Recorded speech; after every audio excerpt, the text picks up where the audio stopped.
E nesse espírito terra, que a gente possa sentir, né, pensar com esse corpo terra. Porque o que a terra sofre, nós também sofremos. Não somos distintos da terra. Como bem a equipe de mística e animação nos lembrou, somos terra. E hoje vamos falar dos impactos das tragédias socioambientais na saúde emocional, que tem a ver com o tema da campanha da Fraternidade de 2025, Fraternidade Ecológica e Integral. Deus viu que tudo era muito bom, baseado no texto de Gênesis, capítulo 1, versículo 31. Então, para isso, para nos abrilhantar, nos orientar, chamo o gogó, Roberto Malvese. Uma salva de palmas para o gogó.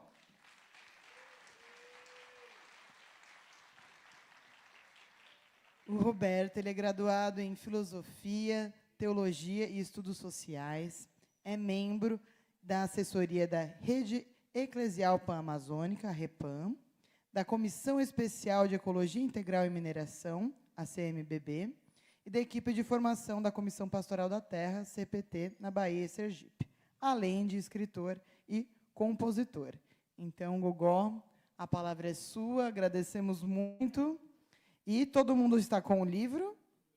Ah, não senti firmeza. Todo mundo está com o livro? O pessoal lá de casa, uma parte já recebeu, a outra não, mas vocês já estão com o texto do Gogó disponível lá no grupo do WhatsApp. Então, passo a palavra para você, Gogó, e muito obrigada.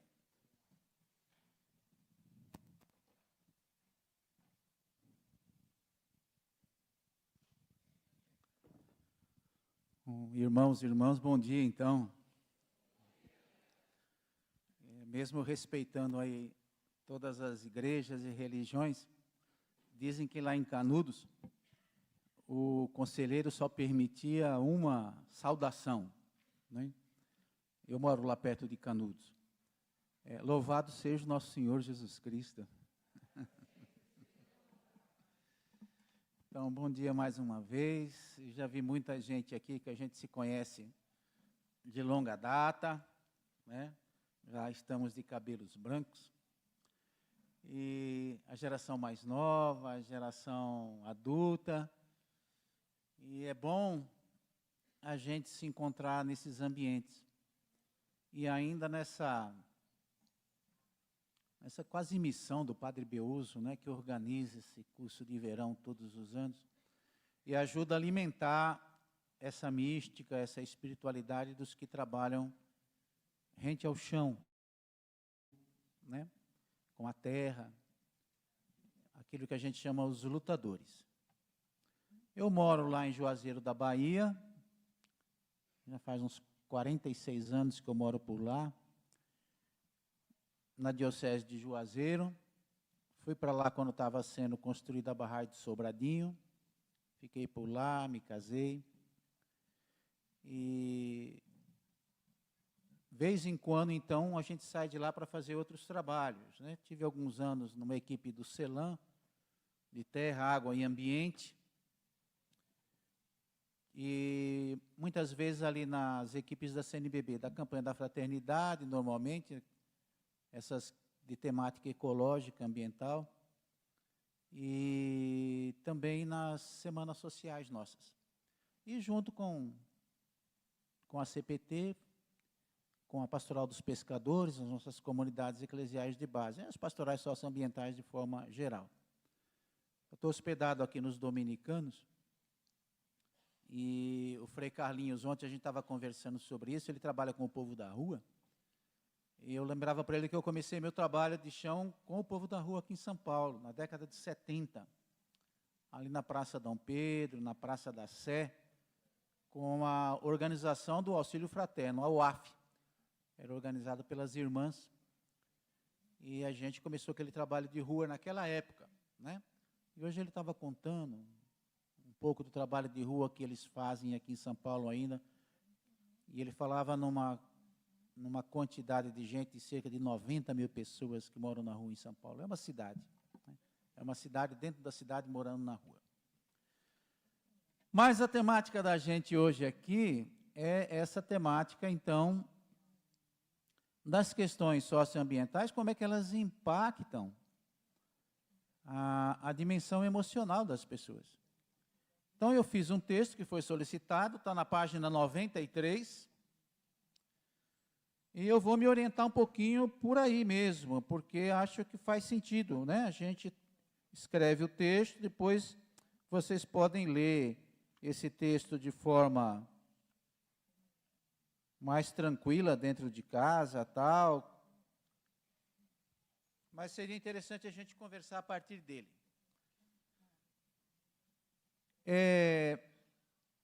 A campanha da fraternidade desse ano, aliás, esse ano, para nós que somos igrejas, ela vem com 3 temas muito próximos e muito interessantes e muito oportunos também. É a campanha da fraternidade, né, que tem como tema ecologia integral. É também o ano do jubileu e é o ano da COP30 em Belém do Pará. Então, ali por dentro da igreja, por dentro da CNBB, está havendo uma movimentação muito grande. Eu mesmo estou indiretamente envolvido com a campanha da fraternidade, com o texto que foi elaborado, e também a convite da CNBB na preparação dessas pré-COP que vão haver nas grandes regiões da CNBB, Sul, Sudeste, Norte, Nordeste, Centro-Oeste, em preparação da COP30.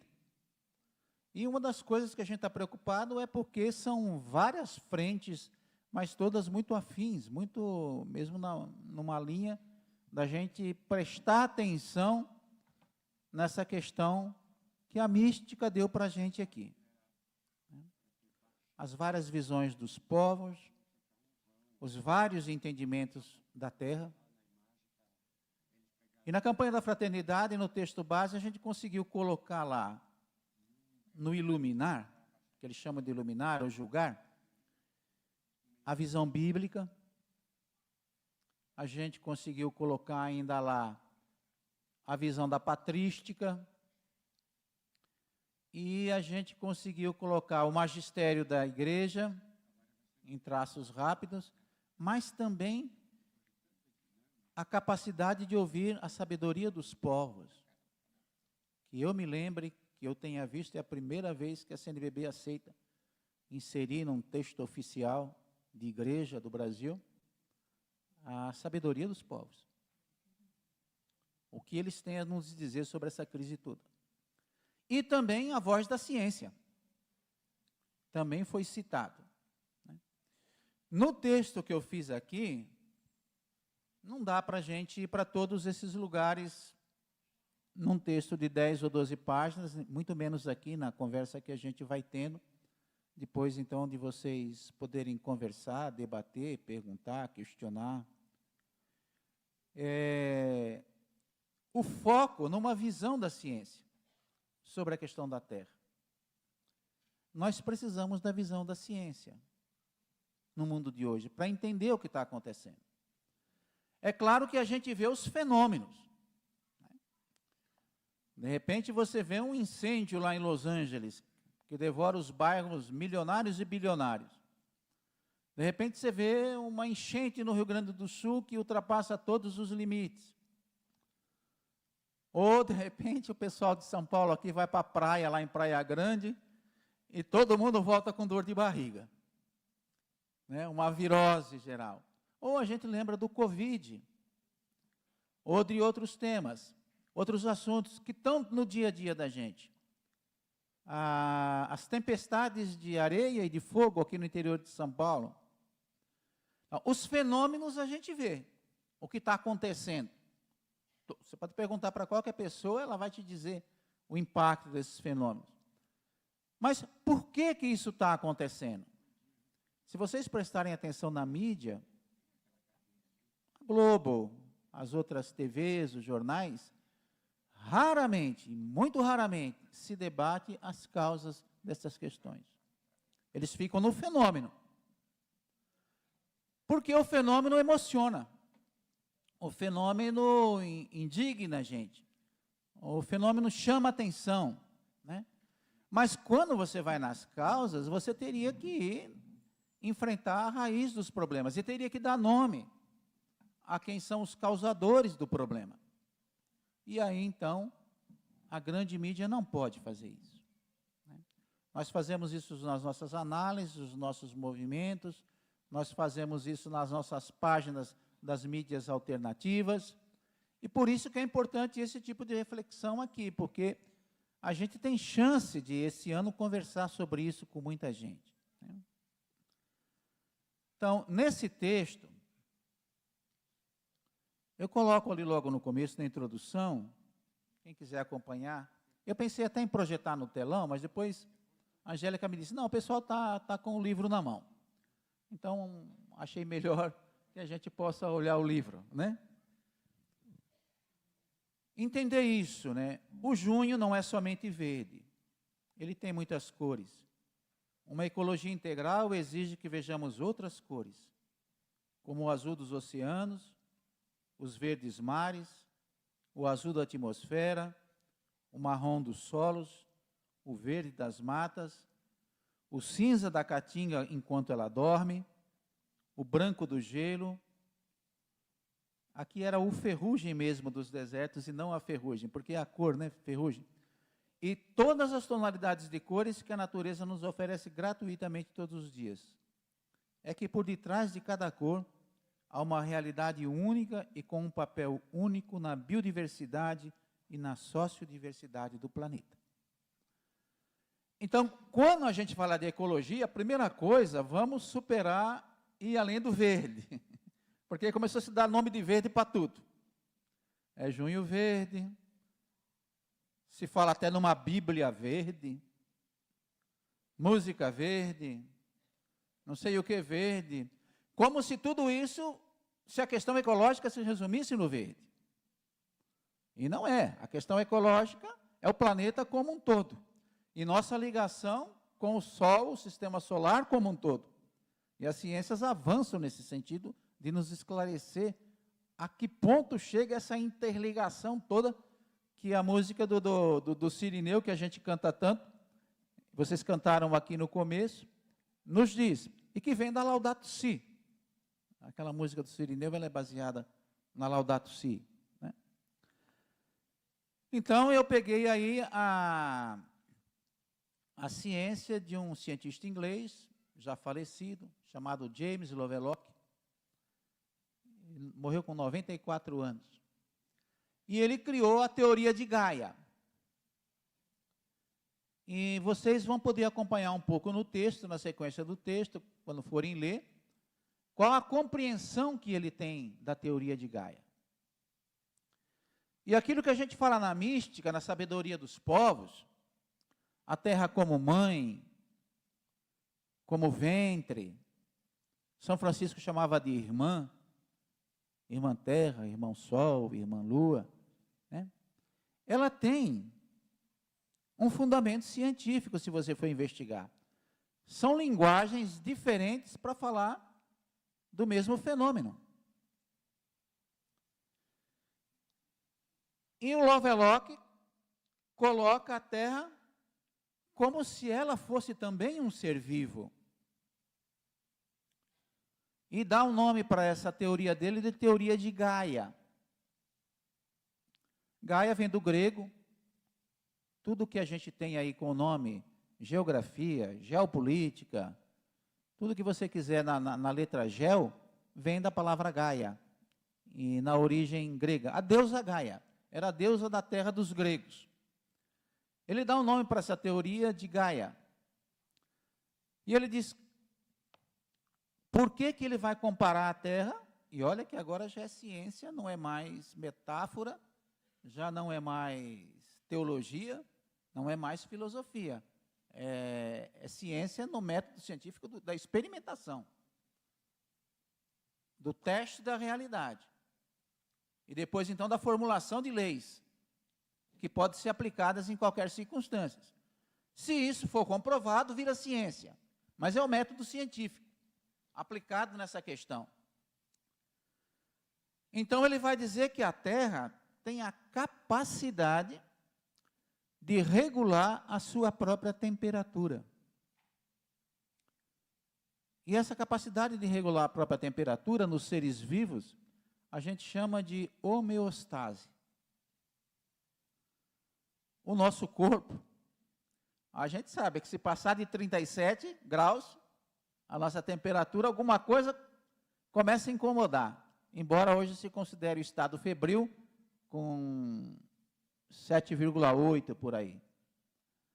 Mas, já com 7, a gente começa a se sentir incomodado. E se baixar de 6, a gente também já começa a se sentir incomodado. É curioso, porque no tempo do Covid, tinha gente que tinha febre altíssima.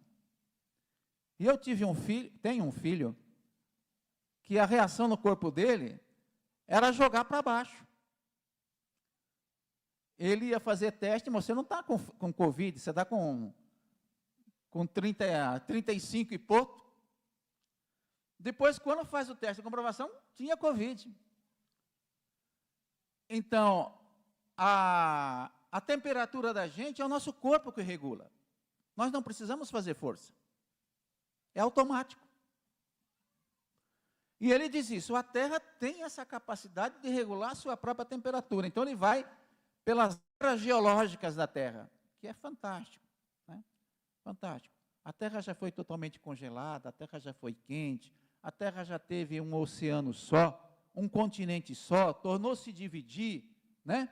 E os continentes continuam se afastando, vão se reencontrar novamente, e agora estão dizendo que o continente africano está rachando no meio, né? Tem uma fenda lá, uma certa altura do continente africano. Então, a Terra é dinâmica. A Terra não é estática, como a gente imagina. É que a nossa vida é muito curta, e a gente não consegue acompanhar as mudanças das eras geológicas, que são muito mais longas do que a nossa, né? Mas, há 10 mil anos atrás, você tinha uma era glacial na face da Terra. Tem alguém aqui do Piauí? Ninguém do Piauí, né? Mas nós lá na região que nós estamos, nós somos vizinhos do Piauí.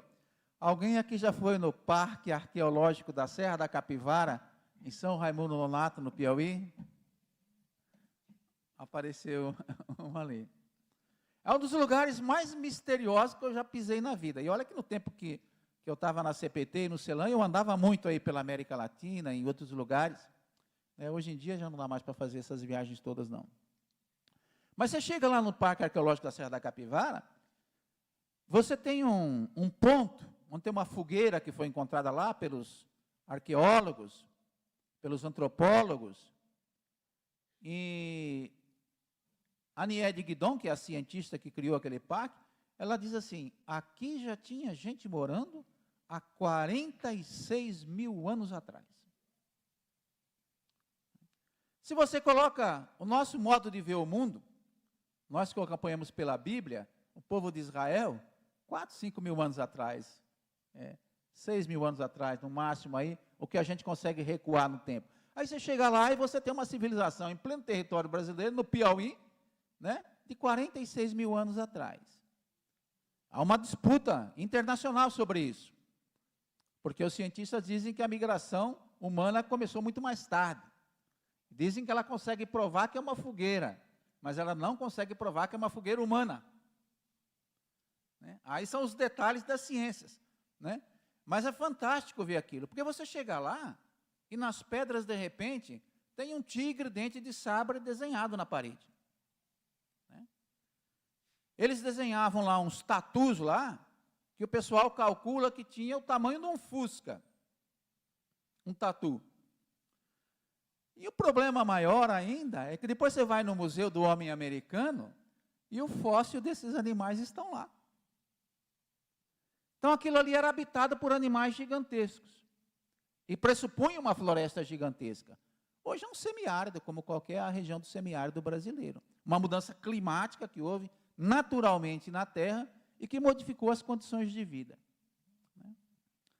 Então, Lovelock diz assim: nós precisamos criar uma ciência, já que a Terra se comporta como um ser vivo, que compreenda as modificações que vão sendo operadas no sistema Terra. E ele dá o nome para essa ciência de geofisiologia, porque a fisiologia é a ciência que estuda os corpos de forma integrada, estuda o nosso corpo, o corpo de outros animais. Então é preciso uma ciência que analise a Terra de forma integrada e integral. Então ele propõe a criação da geofisiologia. Outro dia eu estava conversando com os professores lá da universidade que a gente tem no Vale do São Francisco agora, a Univasf, e a gente conversava assim: como é que a gente poderia, então, já que é uma ciência, já que você está criando um ser vivo, você criar uma tabelinha que indicasse para a gente as variações da saúde da Terra. Então, a gente estava imaginando qualquer coisa semelhante aí.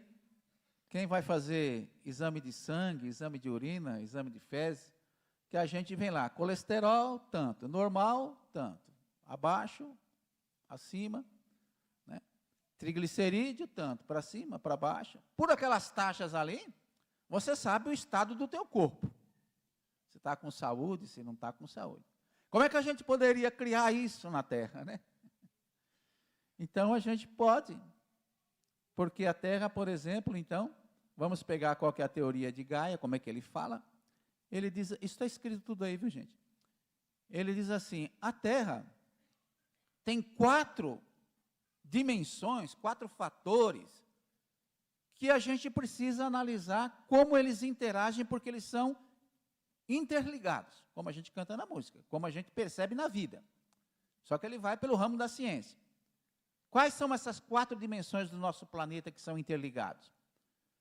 Os oceanos, primeiro é os oceanos. A parte rochosa da Terra, que interage com os oceanos e que tem vida própria.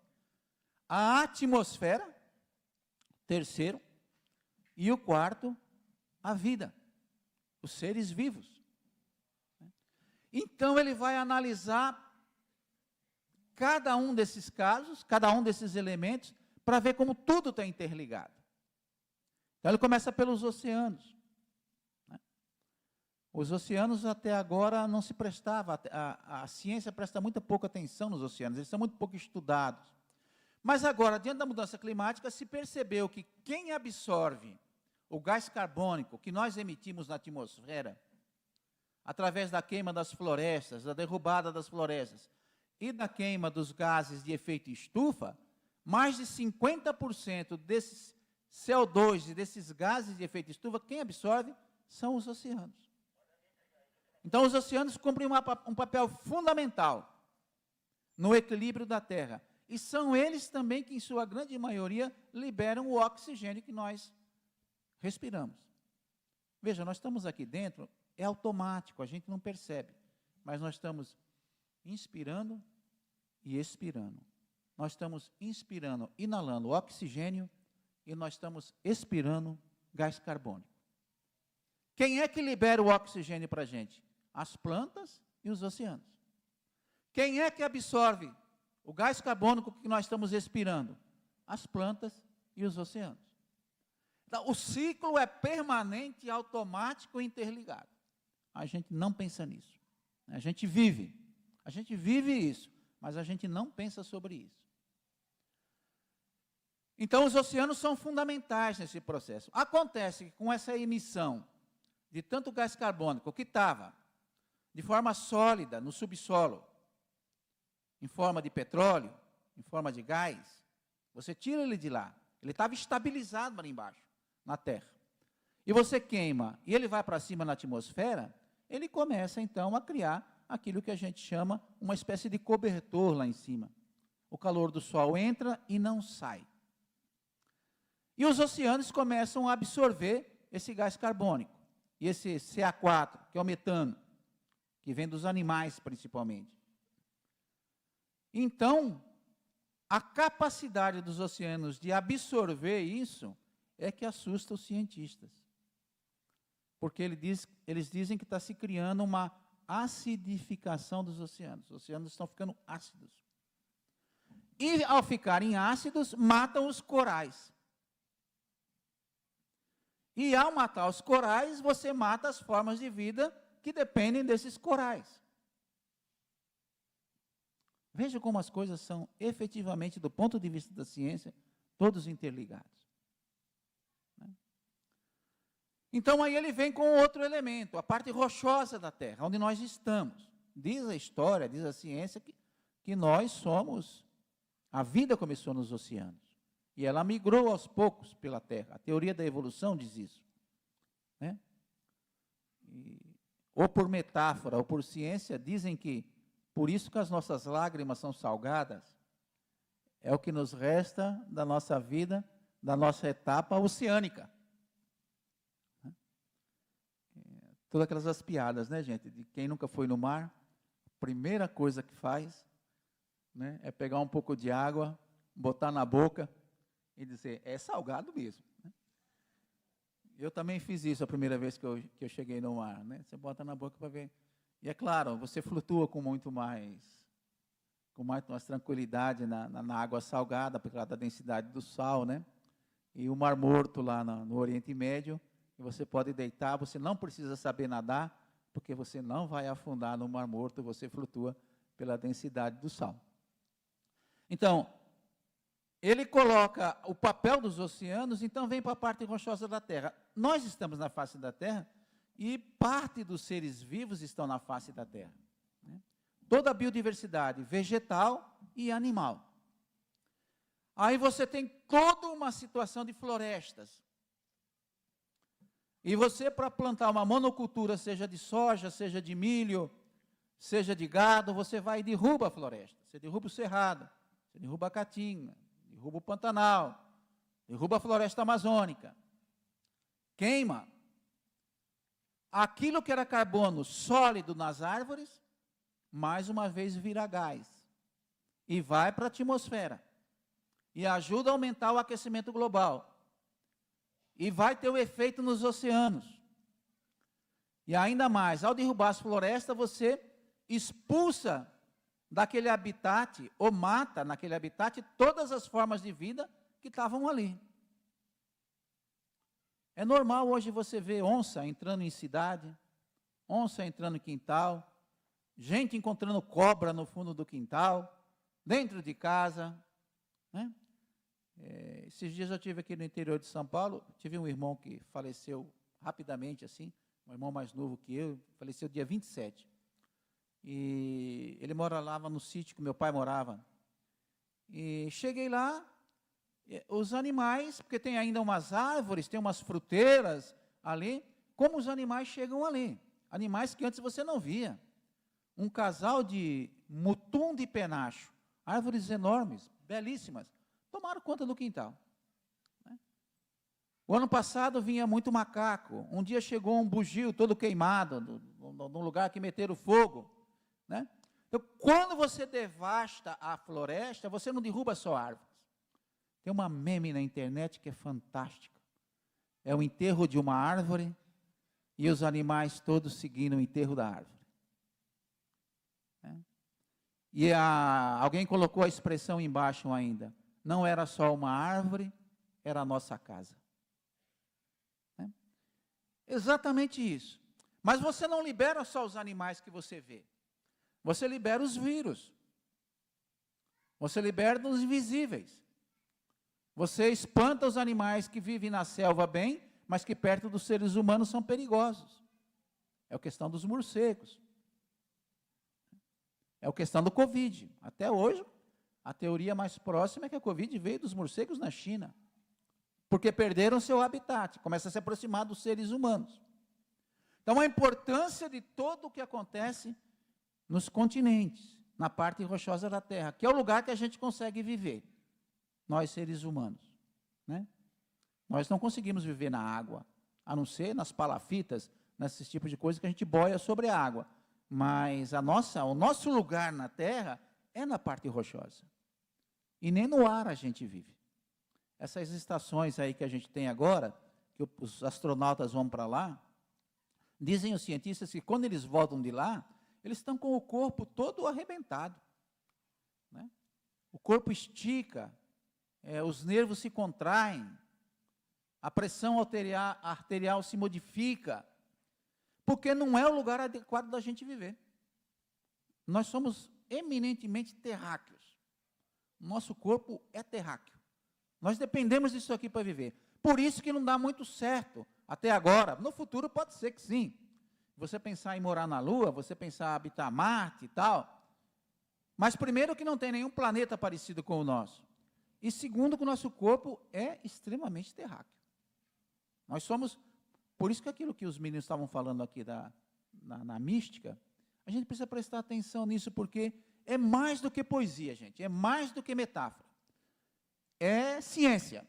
Nós somos terra. É mais do que teologia. Nós somos água. E somos ar.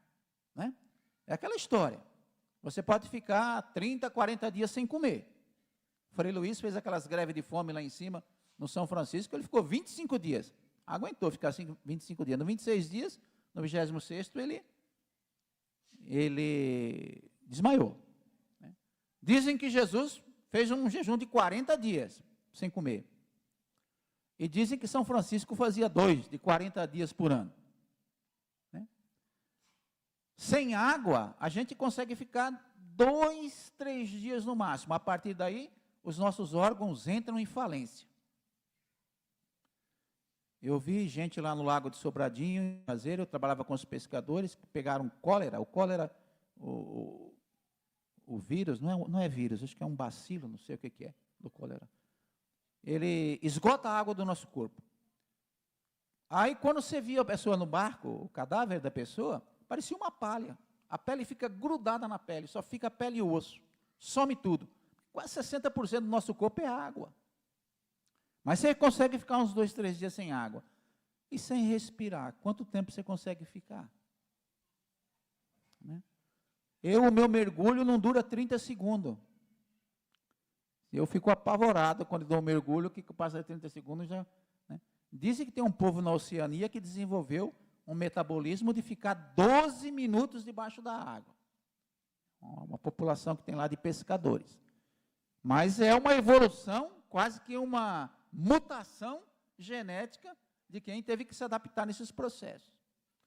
Então, a parte da terra que você precisa cuidar, aqui está a biodiversidade, então os solos, o ar, o ciclo das águas, e tudo isso está ligado com as florestas, está ligado com o clima, está ligado com o ambiente, né? Estamos falando em termos globais. E a atmosfera. Né? Se esses gases todos estão em estado sólido, eles são mandados para a atmosfera, eles vão modificar a atmosfera. E nós estamos, na medição das taxas aí, da geofisiologia, das taxas da Terra, o mais fácil de medir é as taxas dos gases na atmosfera. Então, eles medem. Você tinha, então, antes da era industrial, 270 partes por milhões de CO2 na atmosfera. Parte por milhão significa, você pode 1 milhão aí de grão de feijão no chão. E aí, o que significa 274 por milhão? Aí você coloca 274 grãos de milho no meio daquele 1 milhão de feijão. Isso é a parte por milhão. Né? O CA4, que é o metano, eles contam em parte por bilhão. Só na virada da era industrial, então, quase se dobrou a quantidade de gás carbônico na atmosfera. Hoje, já se está em 420 partes por milhão. Não tem como, mudou a taxa. O efeito vem, você tem um planeta mais quente. É 10 anos seguidos que a Terra está ficando cada dia mais quente. 10 anos seguidos.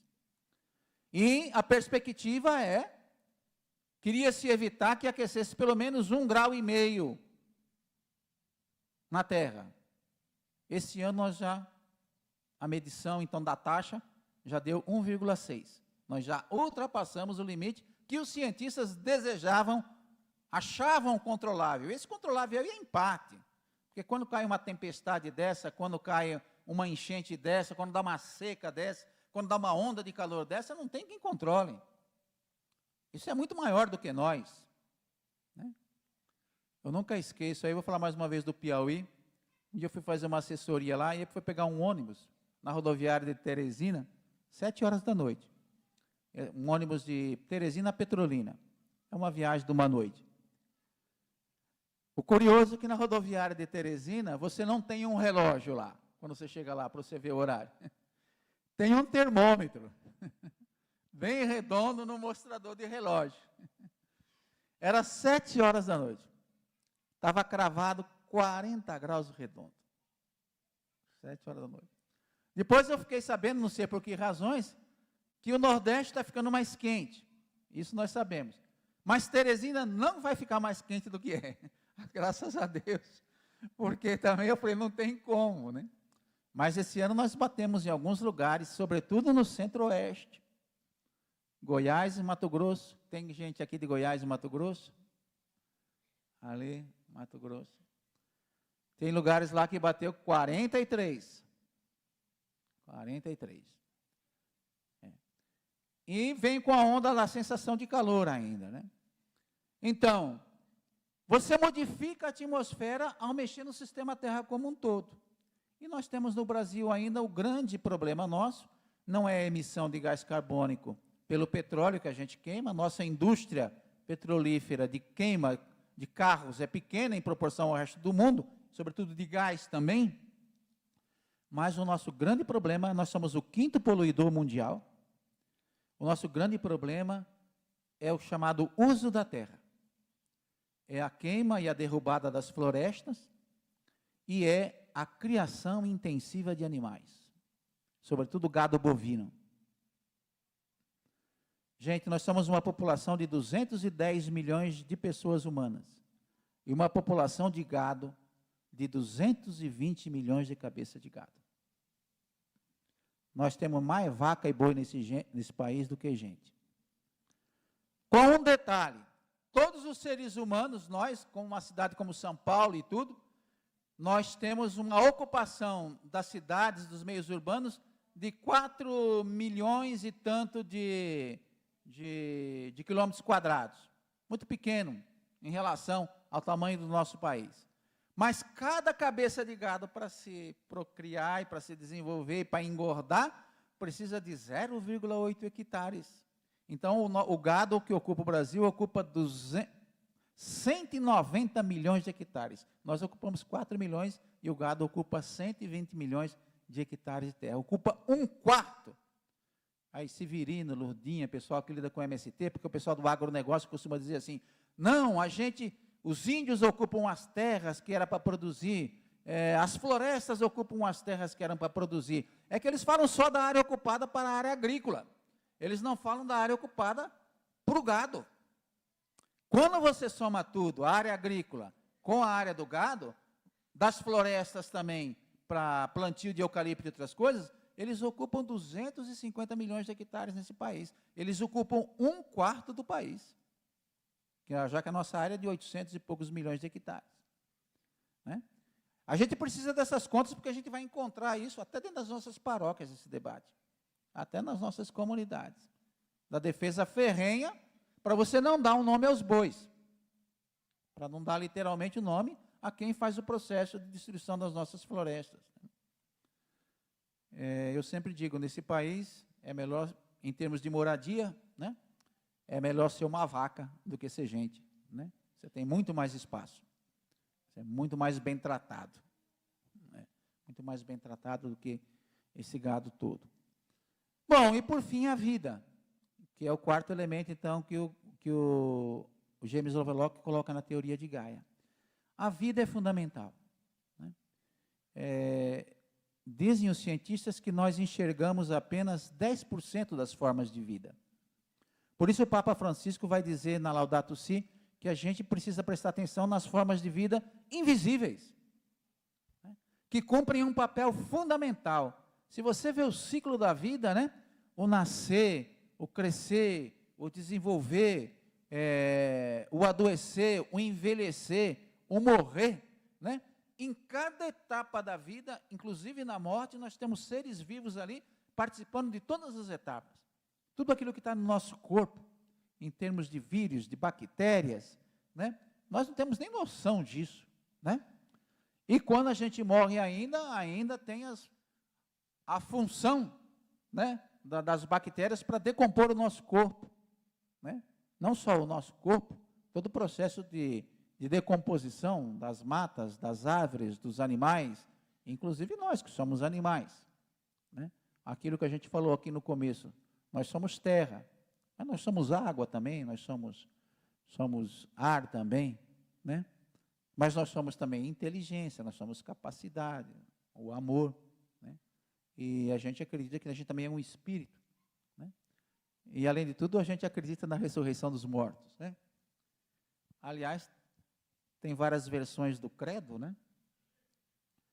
E uma das versões do credo que a gente reza na missa católica é: eu acredito na ressurreição da carne, né? Na vida eterna, amém. Quando a gente fala na ressurreição da carne, aí a minha convicção pessoal, não é doutrina da igreja, não, viu? É que tudo ressuscita. Os animais também ressuscitam. Os cachorros. O paraíso não é só nosso, não. O paraíso é dos dinossauros, do tique-dente de sabre, dos cachorros, das cobras, das vacas, de tudo mais, né? Esse negócio de paraíso que tem aí, com aquele santinho, com uma auréola na cabeça, com cara de abestalhado, olhando assim, o tempo inteiro, né? Né? O paraíso é a plenitude da criação. Isso aí já é teatro de Chardin, né? Tudo isso aqui levado à plenitude, né?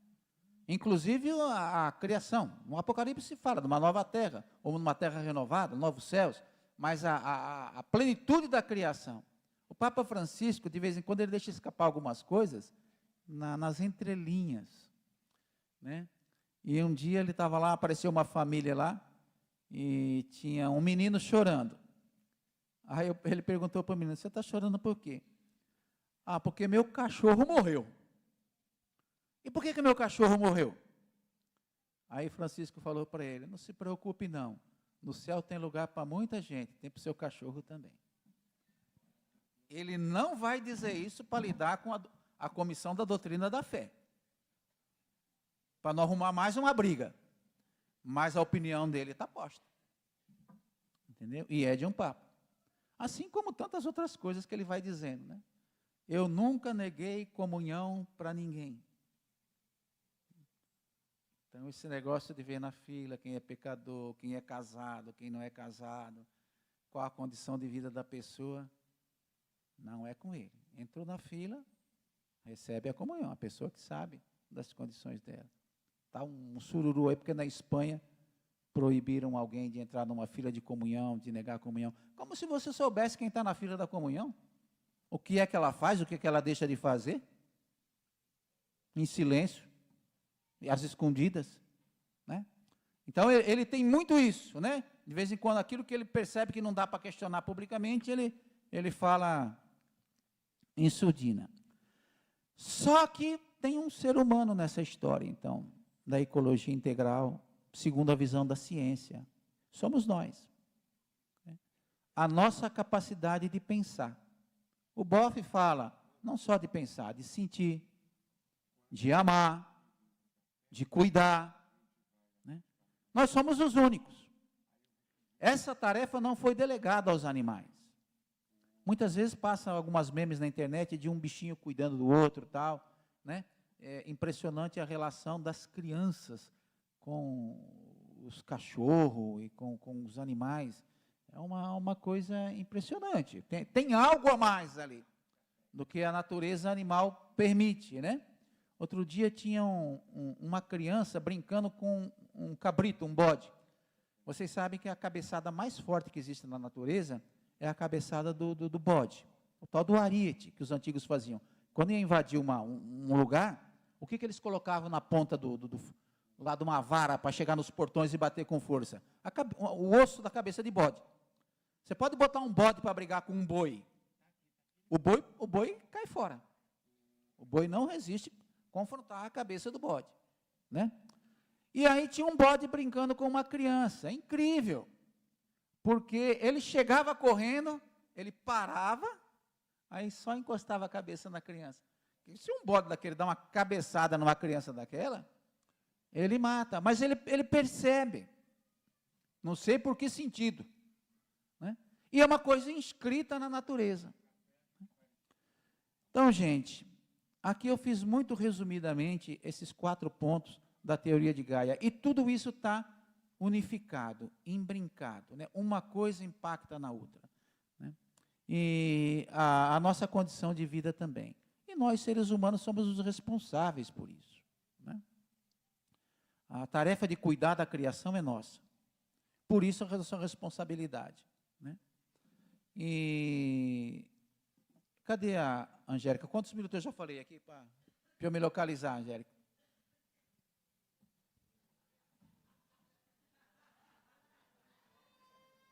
Ah, já ganhei uma florzinha, isso agora está ótimo.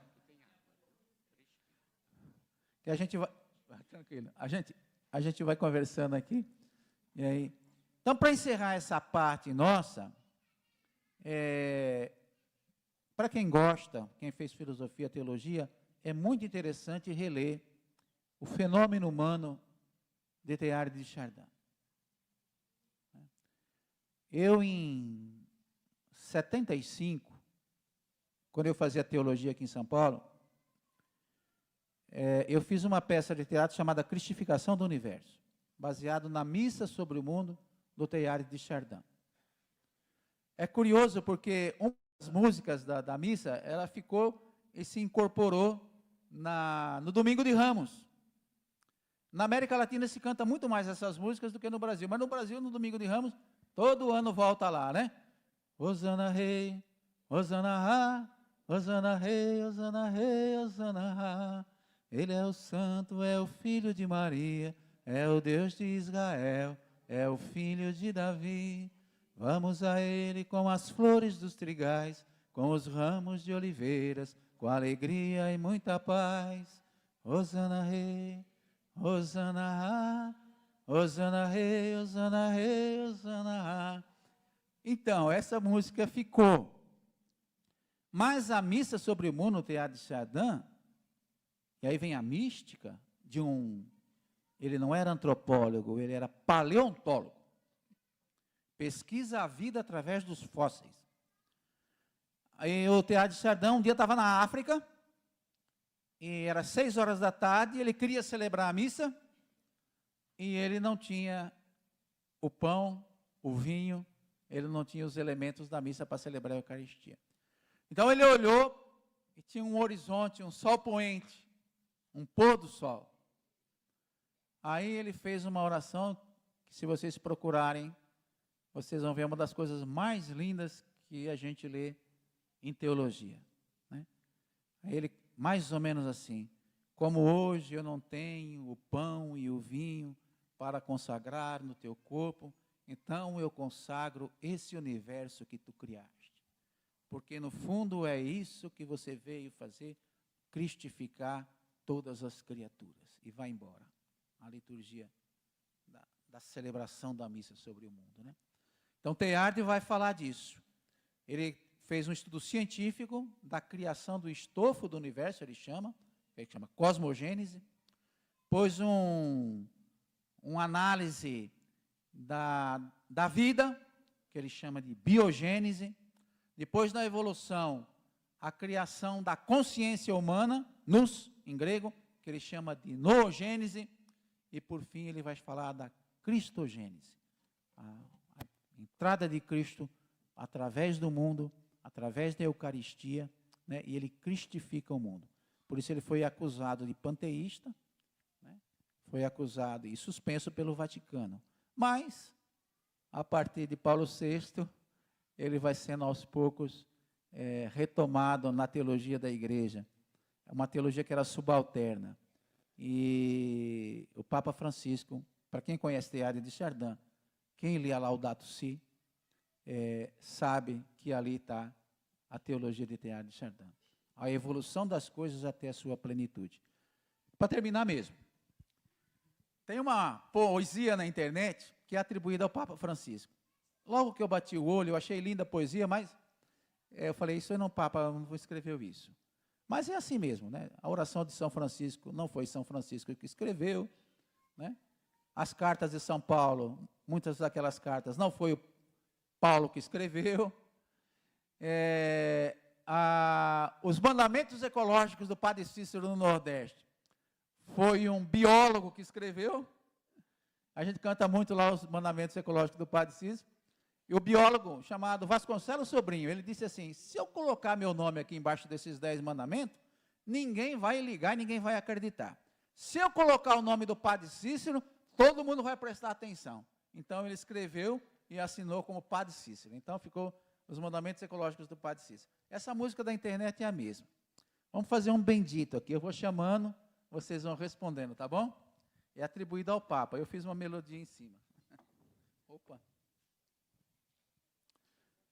Os rios não bebem suas próprias águas, as árvores não comem os seus próprios frutos, o sol não brilha para si mesmo, e as flores não exalam seu perfume para si. Viver para os outros é uma lei da natureza. A vida é boa quando você está feliz, mas a vida é muito melhor quando os outros estão felizes. Eu só vou fazer a conclusão do texto aqui, da exposição, porque vocês têm isso aí depois por escrito, né? E aí a gente entra no debate, que é a parte melhor desse negócio todo, sempre. Então, o detalhe da história, que é o tema praticamente desse curso que a gente está fazendo, que vocês estão concluindo, eu fiquei sabendo que ontem a Ode já esteve aqui, conversando com vocês. Uma vez os pastores batistas lá do Nordeste me chamaram para conversar com eles sobre a questão ecológica na Bíblia. E o encontro foi lá em Maceió, em Alagoas, e eu fiquei hospedado na casa da Ótia e do pastor Wellington. E já naquele tempo eles falavam de uma ameaça que tinha ali, de uma empresa Braskem que estava fazendo uma mineração por debaixo do terreno. Depois a gente sabe o que virou, né?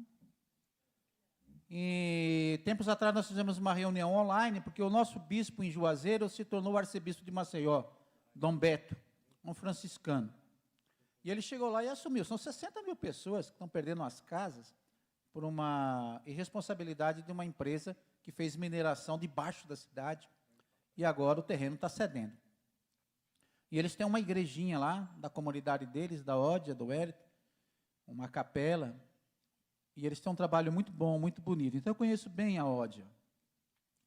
Mas aquilo ali ilustra o que então a complementação desse texto tem.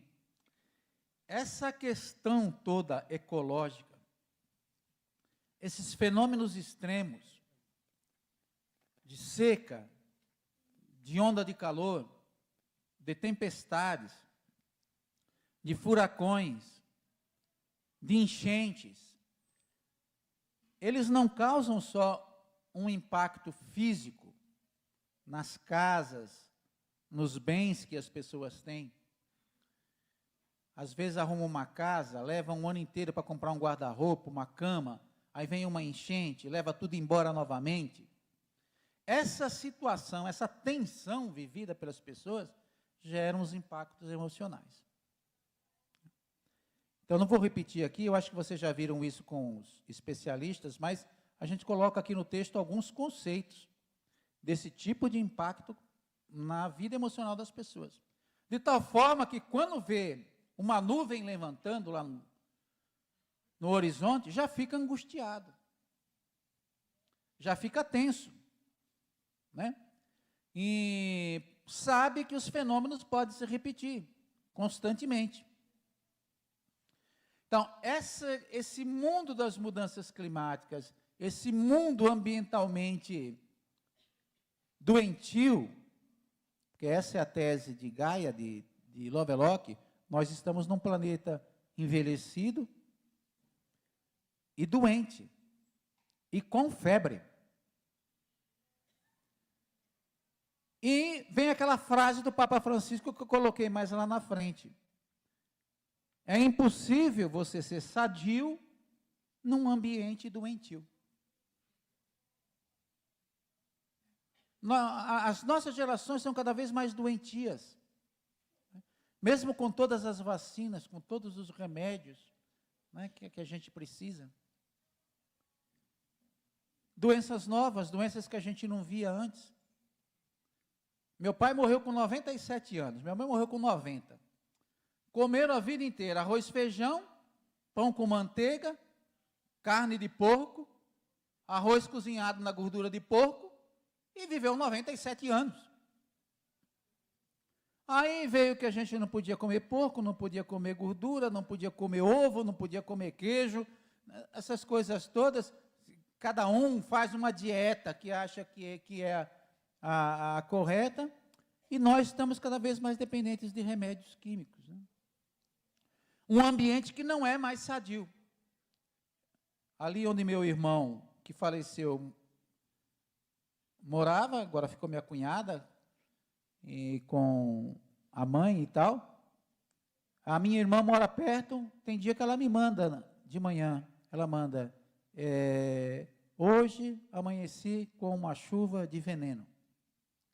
São os aviões pulverizando a cana, pulverizando a laranja, joga por cima, cai em cima das casas, cai em cima das pessoas, cai em cima dos animais, cai na água, cai nas plantas, cai em tudo que você tem embaixo. Então, como é que um ambiente desse pode gerar pessoas sadias e emocionalmente sadias? Até porque os agrotóxicos têm impactos também, eles, na estrutura do sistema nervoso nosso. Então, todo esse esforço, gente, da agroecologia, todo esse esforço dos alimentos sadios, aqui o Severino, ali a Ludinha, que trabalha com os assentamentos, sabem disso. O esforço do MST de plantar 100 milhões de árvores. Nós lá no Nordeste, a captação de água de chuva para beber, para produzir, a agroecologia adaptada ao semiárido brasileiro, né? A Articulação Nacional de Agroecologia. O que acontece nas cidades, muitas vezes, com os recicladores, os coletores de lixo, o povo da rua que faz esse trabalho, né? Tudo isso é insuficiente para a gente mudar a realidade, é verdade. Mas é isso que você tem como sinais de esperança. E é isso que na campanha da fraternidade vai ser reforçado. Aquilo que a gente pode fazer como igreja, aquilo que a gente pode fazer como pessoa, porque o Papa Francisco coloca a ecologia integral em vários níveis. Ele coloca primeiro, e é importante a gente aprofundar o conceito de ecologia integral que Francisco traz na Laudato Si. Ele coloca no primeiro bloco que o ambiental, o social e o econômico estão interligados num bloco só. Você não tem uma crise ambiental separada da crise econômica, separada da crise social. Não. Isso tudo é um momento único de uma crise global. Depois ele vai falar da ecologia cultural, que nós não prestamos atenção. Mas o ambiente da cidade, o lugar onde se mora, preservação das praças, das ruas, do transporte público. Tudo isso faz parte de uma luta de ecologia integral. A preservação do patrimônio, a preservação da memória, dos ambientes de lazer. Depois ele fala de uma ecologia do cotidiano. E ele começa a ecologia do cotidiano dentro do nosso quarto. No quarto, na casa, na cozinha, no trato com a água, com o lixo, na rua, no bairro, na cidade, no estado, no país, no mundo. Ele coloca essa dimensão da ecologia que começa aonde a gente está. Ambiente de trabalho, ele fala. E aí, basta, certamente, quando a gente falar da casa da gente, já passa um filme na cabeça de cada um, né? Porque todo mundo pode fazer alguma coisa. Lá em casa eu brinco com meu filho, ele foi o que ficou comigo, porque a minha primeira esposa faleceu de Covid, a Vera, né? Depois eu casei novamente, a Márcia ela está numa reunião por aí, online, então ela não está podendo participar aqui. Mas ele ficou morando comigo em casa, meu filho. E eu sempre brinco com ele, porque agora já virou, tem que ser na base da brincadeira. Mas chega na porta da casa, o sapato fica. Chega na sala, a camisa ou o paletó, é advogado, já fica. Aonde vai passando, vai ficando. Então, a casa nunca está em ordem. Nunca está em ordem. O quarto nunca está em ordem, né? Então, essa questão do cotidiano, isso tudo implica emocionalmente, né? Tem implicações. E o pessoal, então, que está em área de risco, o impacto é muito maior. Então, esse é o desafio da gente estar presente nessas lutas, mesmo com tudo indicando adversidades, e por isso, então, o Papa Francisco fala do jubileu esse ano da esperança. Esse jubileu da esperança não é por acaso. É porque ele sabe que a gente está num mundo onde ter esperança está difícil. As circunstâncias são adversas, em todos os sentidos. Agora, como é que você planta a esperança num mundo como esse? Então, nós usamos o verbo do Paulo Freire, o esperançar, que é fazer aqui, agora, aquilo que a gente pode fazer. Aí a gente tem uma razão de ter uma esperança histórica. Mas o Papa Francisco, se você for ler o documentozinho que ele fez, a esperança não confunde. Você acha lá no Vatican News, hoje em dia, o Vaticano tem um serviço fantástico de disponibilizar isso para a gente. Você acha tudo lá. Você pode baixar em PDF, você pode ler, é um texto curto, né? Mas é muito lindo de ser lido. Ele coloca a esperança num ângulo que eu não tinha nunca colocado. Ele coloca, a gente tem que ter esperança, a razão da nossa esperança é porque Deus existe. E porque Deus caminha com a gente. E o Boff fala que como Jesus passou por aqui, e ele ressuscitou, ele levou um corpo, ele levou já um pouco dessa terra com a gente, com ele. Então ele tem um compromisso com essa terra também. E Maria também. Se a gente acredita no dogma da assunção de Maria, Maria foi levada aos céus com o corpo, na integralidade da sua pessoa. Então, Maria também tem um compromisso com esse treco aqui, né? Eles não podem ter ido embora e largado a gente aqui sozinho, porque aí era sacanagem, né? Então, tem compromisso com a gente. Então, quando a gente reza, pede também, invocando a corresponsabilidade deles nessa crise que a gente enfrenta, né? Eu acho muito, muito interessante isso, né? Bom, é um pouco isso. E nesse Jubileu da Esperança, então, é bom a gente se reportar. Nós estamos debatendo isso na Comissão de Ecologia Integral, ao Jubileu Bíblico. Quem quiser anotar aí, leia o capítulo 25 do Levítico. O que significa o jubileu na Bíblia? Né? Significava 4 pontos básicos. Perdão das dívidas, e é dívida mesmo, não é perdão dos pecados, não. É perdão das dívidas. Então, um deve para o outro, um deve para o outro, em vez de você ir lá e cobrar, então havia um perdão das dívidas. Segundo ponto, libertação dos escravos. No jubileu, os escravos eram libertados, sobretudo quem foi escravizado por dívida. Naquele tempo a escravidão era por dívida, não era por etnia, né? A não ser por guerra também. Terceiro ponto, reforma agrária. A terra era redistribuída. Se você acumulou terra e teu irmão ficou sem terra, no jubileu a terra voltava. Por isso que já no jubileu do ano 2000, o pessoal da CPT aí conhece, eu fiz uma música a pedido da CPT, Jubileu da Terra. Né? Para a gente não perder de vista a repartição, a democratização da terra, o acesso de todos à terra, que é o fundamento da vida. Né? E por último, gente, uma dimensão profundamente ecológica, o descanso da terra. A terra também cansa. Você precisa dar um time. E também para os animais. Chega a dizer, se o teu jumento, no ano do jubileu, você vai dar descanso para o jumento, vai dar descanso para a vaca, vai dar descanso para a terra, você vai se alimentar das sobras e do que você colheu nos anos anteriores, mas você tem que deixar a terra se recompor. Uma moratória para a terra. Né? Então, o Deus bíblico compreende isso. E, é claro, o jubileu que Jesus anuncia. Eu nem tenho muito conhecimento do Dom Peruso, que é o arcebispo de Curitiba, tive algumas vezes com ele, mas outro dia ele fez um vídeo que me mandaram, pensa que ele fez uma reflexão pertinente, né? E ele pegou os dados um dos dados da questão da terra, do jubileu do Levítico, e colocou então o jubileu que está na boca de Jesus, que é a primeira vez que ele fala em público. Ele vai ali para a sinagoga, abre o livro, cai no livro de Isaías, né? Eu vim para anunciar a boa nova aos pobres, né? A libertação dos cativos, o perdão dos pecados e o anúncio do ano da graça do Senhor.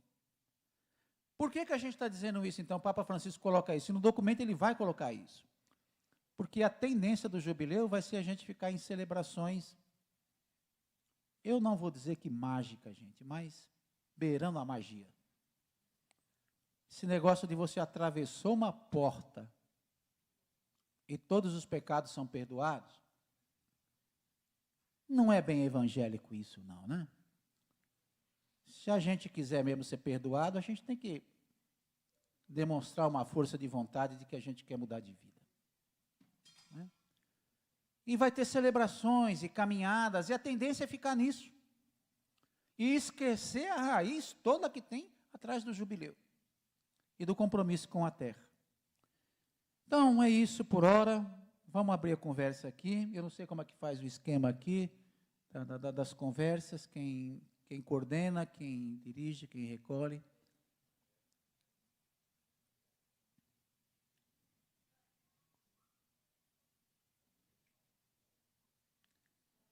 Isso.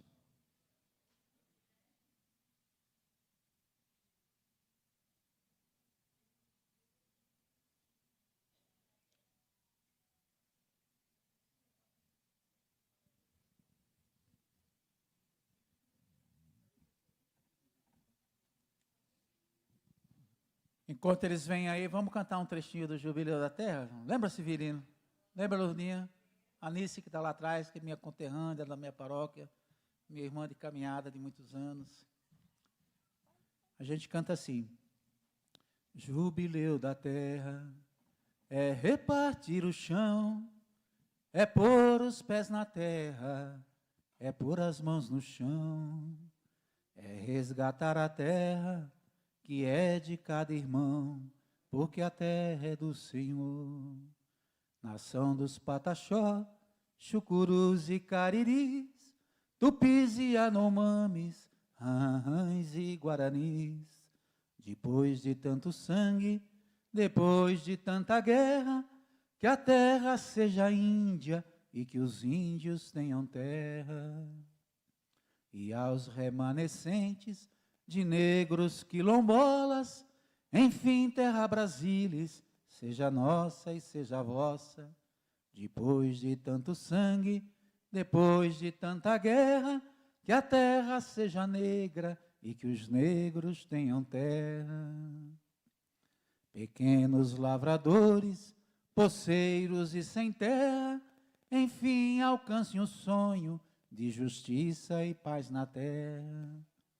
Depois de tanto sangue, depois de tanta guerra, que a terra volte ao povo e que todos tenham terra. Jubileu da terra é repartir o chão, é pôr os pés na terra, é pôr as mãos no chão, é resgatar a terra que é de cada irmão, porque a terra é do Senhor. Vamos repetir? Porque a terra é do Senhor. Mais uma. Porque a terra é do Senhor.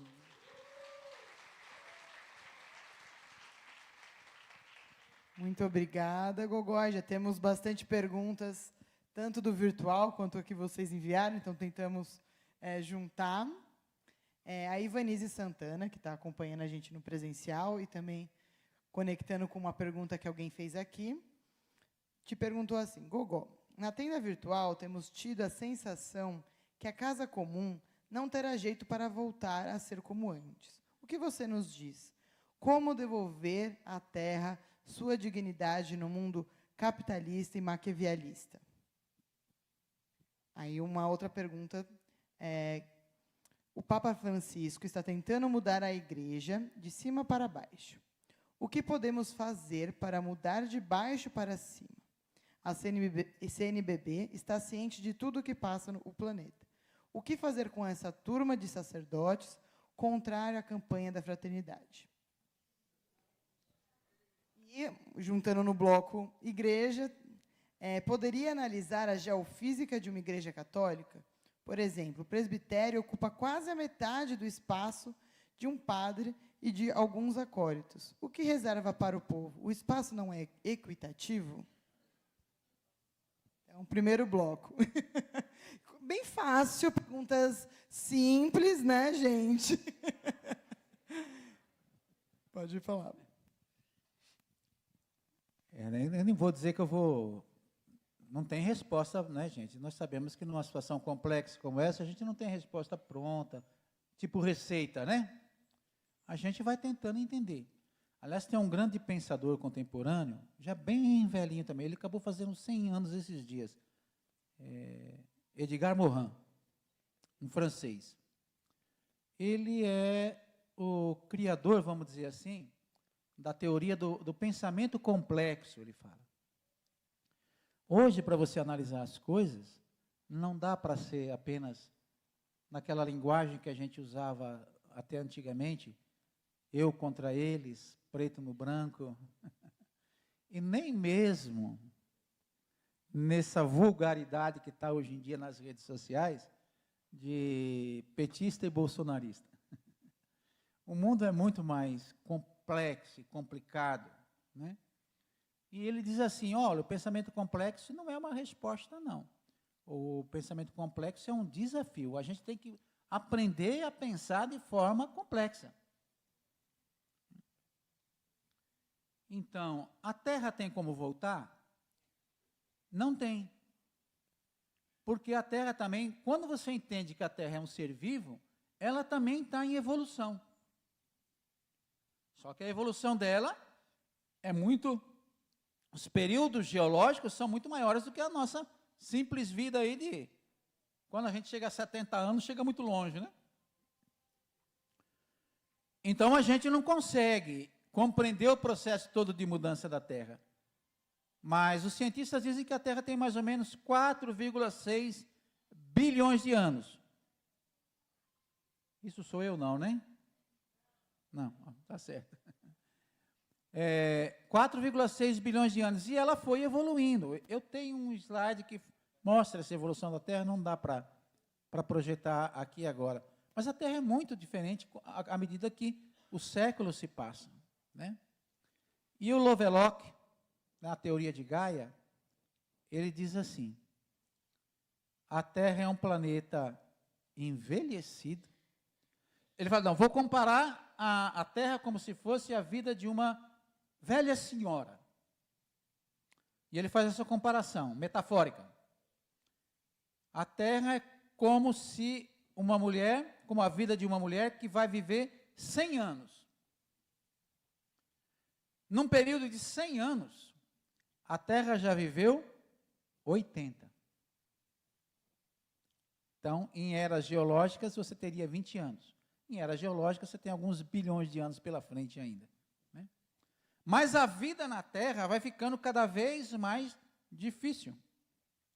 Cada vez mais escassa. E ele diz assim, além de tudo, a Terra está enferma. E a Terra está doentia. E a Terra está com febre. Então, a Terra pode voltar a um período saudável, se a humanidade cooperar? Pode. Mas no contexto de quem já viveu tudo isso. Né? Assim como uma pessoa que tem 80 anos, fica doente, pode recuperar a saúde recupera, mas dentro de um quadro de quem tem 80 anos. Né? É isso que a gente não é acostumado a pensar. A gente acha que a Terra é estática, que vem gerações de ser humano, vem uma, depois vem a outra, tal, e que nada se modifica, quando a Terra está em constante mudança e em constante evolução. Né? Agora, é possível equilibrar o planeta? Que os cientistas estão dizendo que as mudanças que nós fizemos vão durar séculos e até milênios. E o pior, as mudanças continuam se agravando. Né? É isso que o Papa Francisco fala na Laudato Si. Ele diz, olha, se tardar mais, ele usa essa frase muito bonita, né? Tarde demais. As consequências virão. Né? E esses dias eu fiz um texto aí sobre aquela declaração do Trump, de anexar a Groenlândia e o Canadá.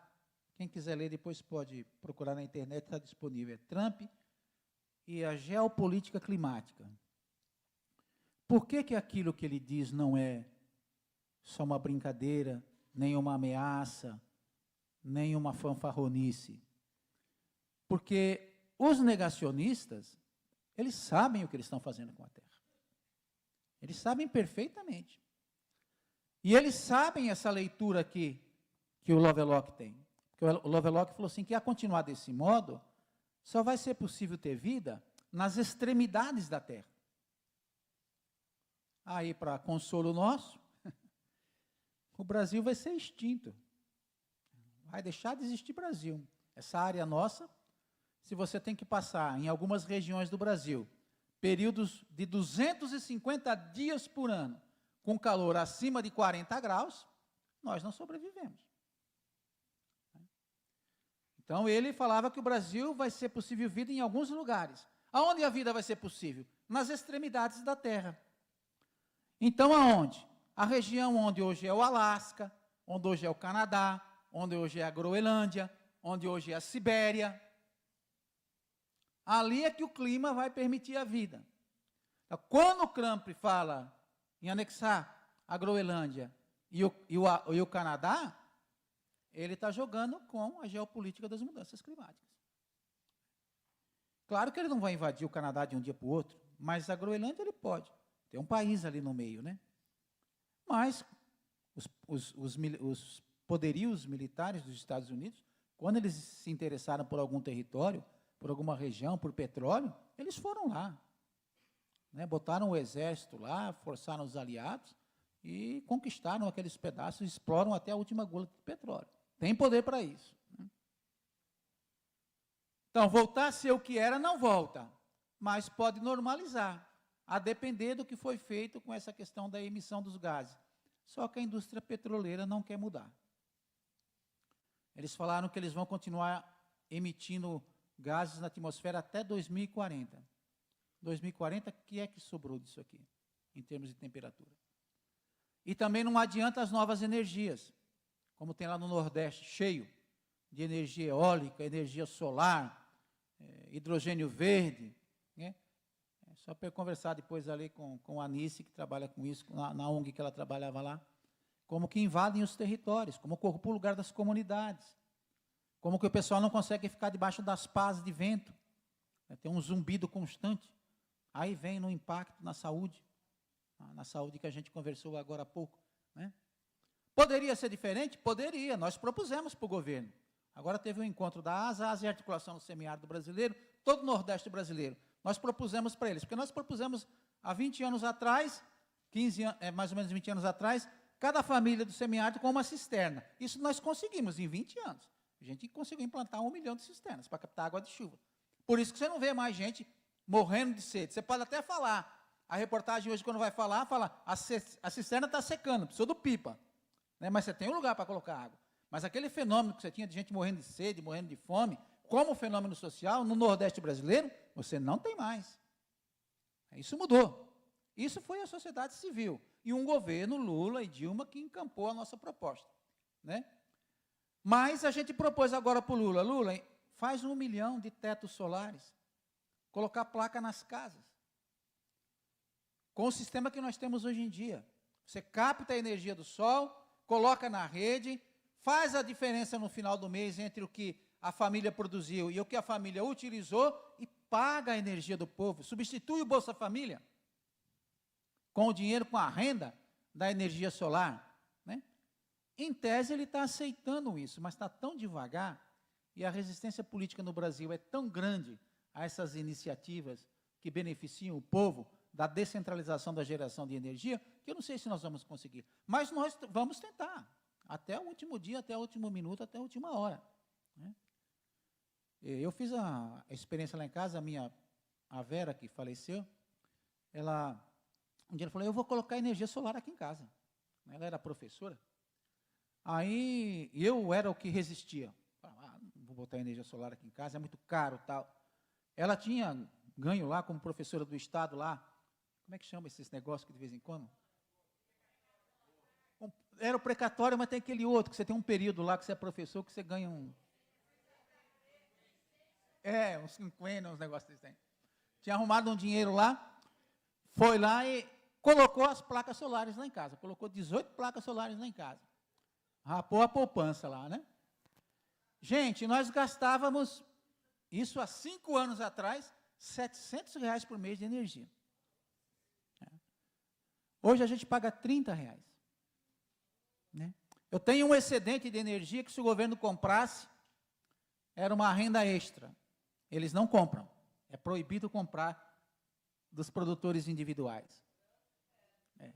Deveria comprar. Porque eles estão usando essa energia toda. Você fica com como chama? Um acúmulo lá que você pode usar, né? Mas te pagar por ela não pode. Nós queremos que o governo pague por essa energia excedente e faça uma fonte de renda, né? É possível? Claro que é possível. Hoje você tem tudo. Você tem a tecnologia, você tem a rede e tal. Fazer isso era perfeitamente possível no Brasil inteiro. Aliás, eles falavam que iam começar pelos assentamentos. Não sei se vão. Já começou? Pelo menos está começando, então.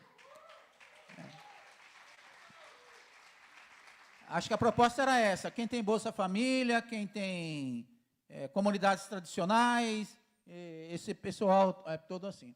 Então, veja, possível agora precisa de decisão política. Agora, você está comprando uma briga com as distribuidoras de energia. E elas já disseram que elas não vão aceitar. Claro. Né? Esse que é o detalhe da história. Aí entra a política. Aí entra o capitalismo. Se apropria do sol, se apropria do... E também tem torre eólica que você pode botar nas casas e nas comunidades. Gera energia, não precisa ser aquela pá enorme que vai impactar lá a comunidade. Para abastecer as famílias. Se quiserem, né, vamos ver se anda. Bom, isso tudo a gente pode ir debatendo, e pensando, e pesquisando, entendendo como as coisas estão, né? E ontem eu conversava muito com o Carlinhos ali dos Dominicanos, o irmão, Frei, sobre essa questão do Francisco. Saiu um texto do padre Manuel lá de Londrina, acho que vocês devem ter lido, né? O Covades, viram? Onde a igreja vai? E ele questiona tudo isso, né? Enquanto Francisco propõe Porque, no fundo, já foi dito explicitamente, o que ele quer? Ele quer que a igreja seja mais próxima do Evangelho. Né? Mas, com isso, ele critica o clericalismo, o carreirismo, os arrivismos, esses penduricalhos todos de roupa, de vestimenta, essas liturgias que tem de tudo, tem incenso, tem procissão, tem isso, tem aquilo, mas quando você vai espremer, como é que fica ali o essencial das celebrações, que é a palavra e a Eucaristia? Isso praticamente some. E fora aqueles que fazem disso uma distinção pessoal mesmo, e está cheio de gente aí com aquelas roupas, gostam de fazer essa distinção. Então, esse pessoal está reagindo. Né? E esse pessoal aparece. Eles têm visibilidade, eles têm mídias.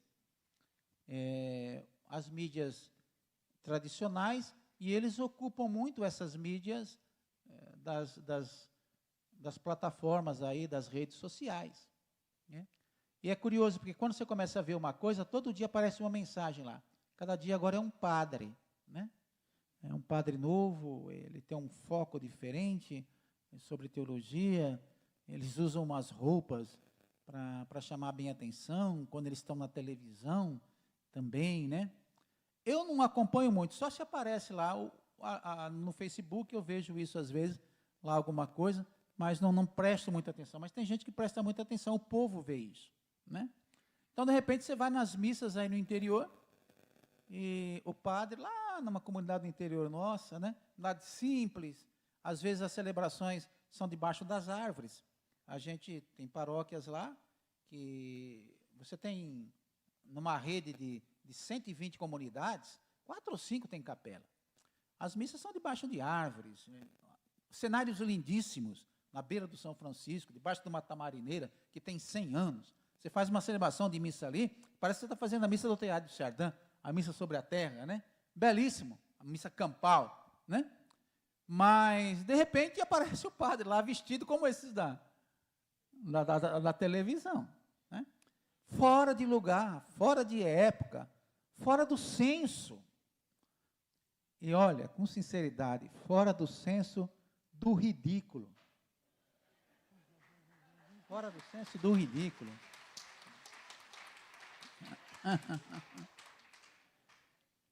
Eu nunca contei isso para lugar nenhum, vou contar para vocês, então eu sei que aqui vai ser guardado segredo, né? Alguns segredos a gente não conta. Eu fui pro Sínodo para a Amazônia, eu ajudei na preparação do Sínodo da Amazônia, convite da CNBB, na equipe da Repam. Agora eu saí da Repam, pedi demissão lá, porque já não consigo mais fazer as viagens para a Amazônia, então era para só ter o nome e não quis mais. Mas, depois fui convidado para ir para o sínodo lá em Roma. Aí chegou no primeiro dia do sínodo, primeira reunião, Dom Cláudio Rimes lá, no grupo nosso, eu pertencia a um grupo lá de peritos, questão da água. Nós éramos 40 ou 50. Então vamos ali, comecei a passar mal, me levaram para a emergência do Vaticano lá, estava tendo um infarto. Ali, na hora. Dali me levaram para o hospital e ainda bem que não foi tão grave, tive que colocar um stent, colocar aqui pela veia da mão mesmo. Só que depois eu estava na UTI, eu fiquei uns 10 dias de UTI, aí perdi boa parte do sínodo e acompanhando pelo WhatsApp. E quem me municiava? O Beoso, porque o Beoso não estava lá dentro, o Beoso estava do lado de fora. E eu ajudei, inclusive, ele fazer aquela carta das catacumbas lá. Ele mandava no zap a segunda carta das catacumbas. Veja como é a vida, né? Mas no último dia, que teve a celebração encerrada, de encerramento lá na Basílica de São Pedro, eu fui, né? Mas eu não me sentia muito bem. Minha mulher, a Vera, que faleceu, já tinha ido para lá para me ajudar, e uma filha. Então era assim, vai ter uma procissão de entrada, certo? Certo. Aí você vai na frente, porque você não está bem, vai com tua mulher e com tua filha, você entra e vocês sentam na última cadeira, certo? Aí entrei, sentei nas últimas cadeiras. Aí entraram os outros leigos. Daí um pouco entram os padres. Aí os padres entrando de alva, tal, acho que tinha uma estola também. Entraram os padres. Daí entrou um grupo, um negócio meio amarelo, meio laranja. O que será que é esse grupo aí? Aí eram os bispos eméritos. Depois uma roupa um pouco diferente, também com essas coisas todas, aqueles barretes, os cardeais eméritos. E aí, daí um pouco, entram os bispos efetivos, outro tipo de roupa, tal. Era um desfile, assim. Depois, entra os cardeais efetivos, cada um bloco, uma cadeira, sentava assim, um lado, cada um no outro. Aí, como diz o povo lá no Nordeste, eu maldei, né? Eu falei assim, Jesus de Nazaré não entrava nessa procissão, mas nem que o pai pedisse. Jesus entrar numa procissão como essa? Aí, quando eu estou lá pensando isso, entra o Francisco, com uma alva branca, escorada num cajado, que mais servia de muleta do que de se arrastando mesmo. Eu falei assim, não, acho que Jesus entrou na procissão. No final das contas, acho que ele acabou entrando aqui. Mas olha, gente, não tem como isso tudo ser do mundo atual, né? É uma coisa extemporânea que veio da Idade Média. E isso se repete nos altares de hoje, da geofísica, das missas. Né? E olha que hoje mulher pode subir no altar. Né? Porque quando eu era mais estudante, não podia subir ali no ambiente da celebração, não. Eu lembro um bispo lá em Aparecida, a mulher estava lá, falando lá, acho que entrou, e aí ele falava em latim. Como que é em latim? Mulieribus, eu esqueci o nome do verbo, mas era isso. Retire as mulheres. Retire as mulheres desse ato aqui. E alguém foi lá e retirou as mulheres. Então, nós estamos um pouco nessa. Agora, só para não ficar nisso, essa não é a totalidade da igreja, não. Viu? Lá no chão, lá na base, a gente vai encontrar muita gente que nem vocês, gente que está no Evangelho, gente que está no serviço ao povo, no serviço aos pobres. Você encontra padres, você encontra bispos, né? Não, o que eu não concordei muito com o texto ontem do Padre Manuel é porque ele generalizou. E eu acho que a gente tem que olhar o povo que está na resistência e na persistência do Evangelho. Bom, falei demais, mas era... Não, sempre bom te ouvir. E mais, no último bloco, aí também já pode ir costurando com as considerações finais. Primeiro bloco é de educação. Tanto a educação ambiental na escola pública, com crianças e adolescentes, para poder desafiar o discurso do agro é pop. Aí, junto a uma educação, né, de escola pública, também pensar a educação religiosa, de catequese, para uma ecologia integral, unindo ciência e fé, para criar uma mentalidade ambiental no povo. Então, como que a gente pode fazer isso e também popularizar os ensinamentos da Laudato Si, Fratelli Tutti, por meio de arte, cultura e educação popular. Então, esse é o bloco da educação. E um outro bloco sobre a COP. Então, se tem algum pensamento sobre a participação da igreja, movimentos e grupos de base na COP, e o que isso implicaria nos compromissos assumidos a partir da COP 30.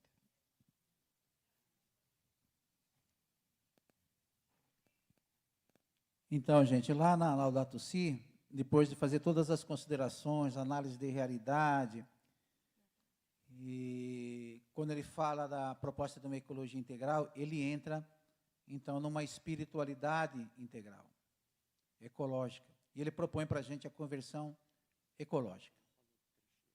Olha, a conversão ecológica é tão difícil como qualquer conversão. Experimente para você ver. Experimente para você como é difícil você lidar no dia a dia com isso. A começar do quarto, como ele diz ele. Quando passa para a cozinha, como é que a gente lida com o lixo, com o óleo da gordura, como é que a gente lida com a limpeza da casa, com o cuidado, como é que a gente lida com a água, como é que a gente lida com a energia. Porque se a gente não se propõe a fazer o processo da conversão ecológica, a gente também não muda. Aí a gente diz assim, não, mas isso também não muda o mundo. Não muda o mundo, mas Paulo Freire já dizia isso. A educação não muda o mundo. A educação muda as pessoas.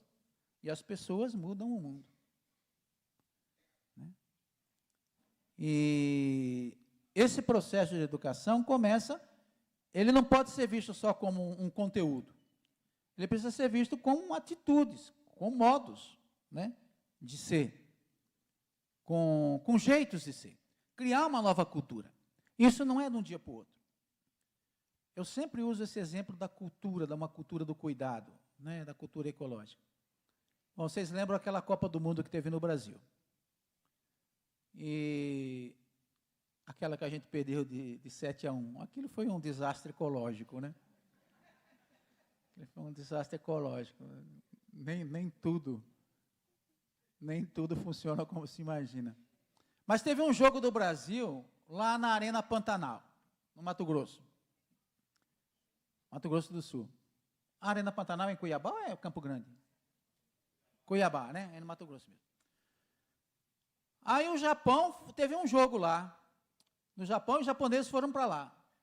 Quando acabou o jogo, alguém filmou o estádio. Ficou um monte de lixo nos degraus do estádio. Saquinhos, tal, assim, espalhado pelo estádio. Aí um grupinho de japoneses, eu acho que uns 7 ou 8, pegou um saco grande e eles saíram recolhendo o lixo do estádio. Recolheram o lixo do estádio. O que era aquilo? Uma lei? Não. Eles estavam fora do país deles. Eles não eram obrigados a sair recolhendo aquele lixo. Né? Mas é que na cultura japonesa, o feio não é você recolher o lixo. O feio é você deixar o teu lixo para o outro. Né? Então, dizem que no Japão não tem nem lixeira. Se você produz um lixo, você coloca na tua bolsa, quando você chega em casa, você descarta no teu lixo. E você diz que você não... Eu nunca andei no Japão, mas que você não acha um papel na rua. O povo brasileiro, nós estamos muito longe de uma educação cultural, que vire mesmo uma espécie de cidadania. Né?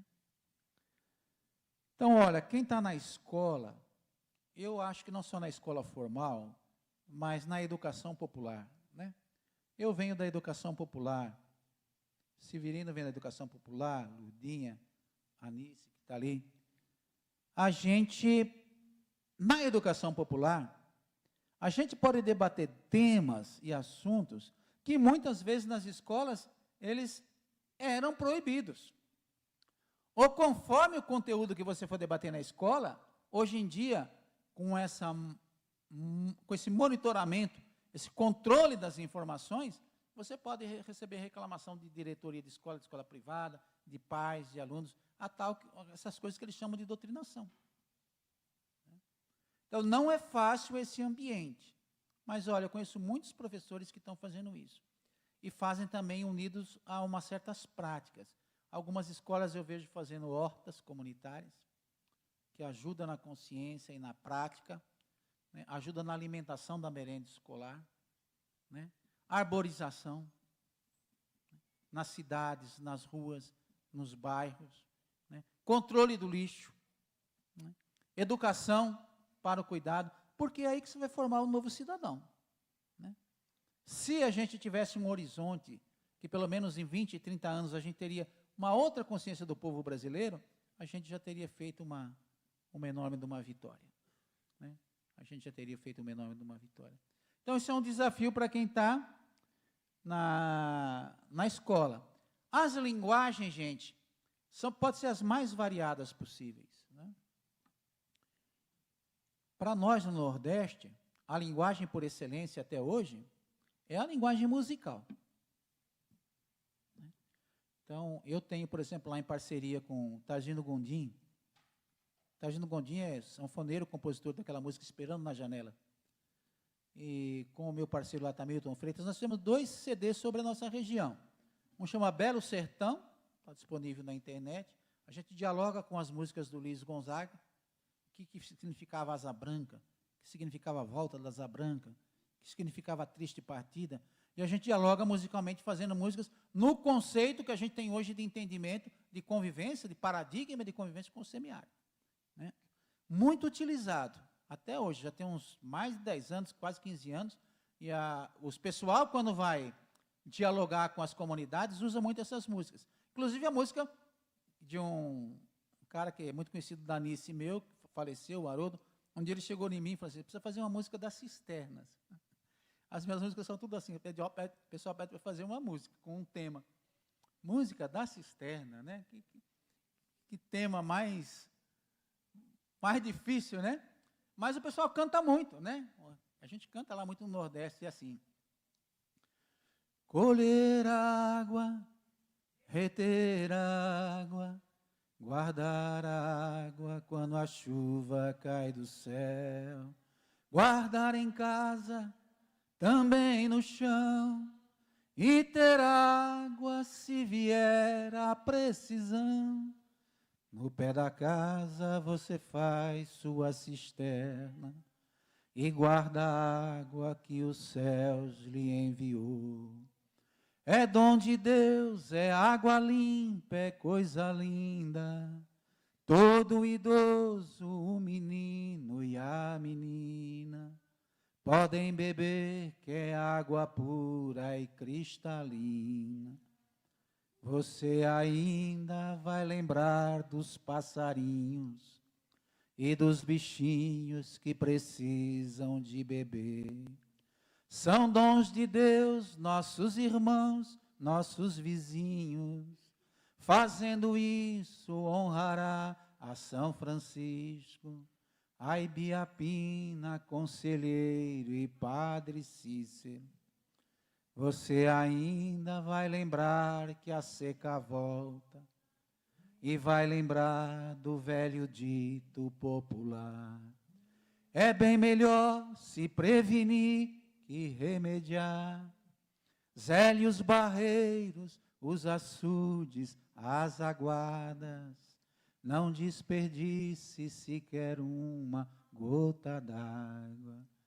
Colher água, reter água, guardar água quando a chuva cai do céu, guardar em casa, também no chão, e ter água se vier a precisão.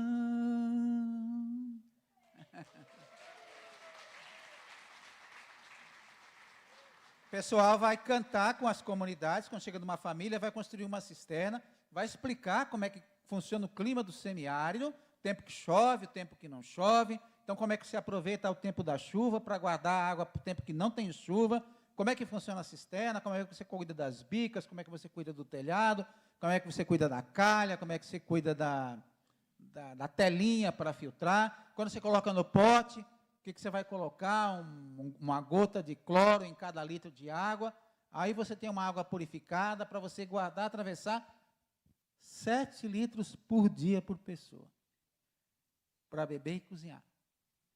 Você vai atravessar o período que não tem chuva. Vai explicar o tamanho do telhado, explica para o pessoal que em cada metro quadrado de água, de telhado, cada milímetro de chuva que cai num metro quadrado, você armazena 1 litro de água. Aí todo mundo aprende a colocar um pluviômetrozinho no pé da casa para saber quantos milímetros veio na chuva. Então veja que é um processo educativo que as pessoas passam a ver sua região de uma outra forma. Que chove, só que tem período que chove e tem período que não chove. Então você educa para a cultura da prevenção, para a cultura da precaução, né? Como o povo do gelo faz, como o povo do deserto faz. Por que não fazia isso no semiárido? Então é uma revolução cultural. E a gente chama isso de paradigma da convivência com o semiárido.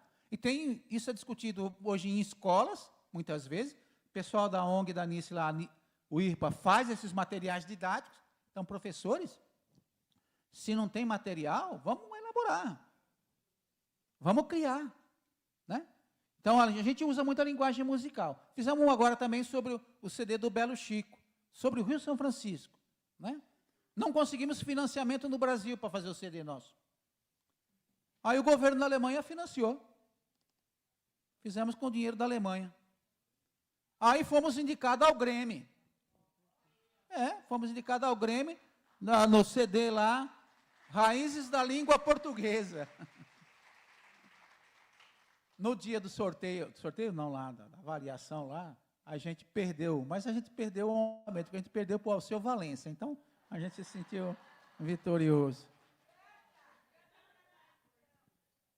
Como é que nós estamos de tempo aí? Dá para cantar?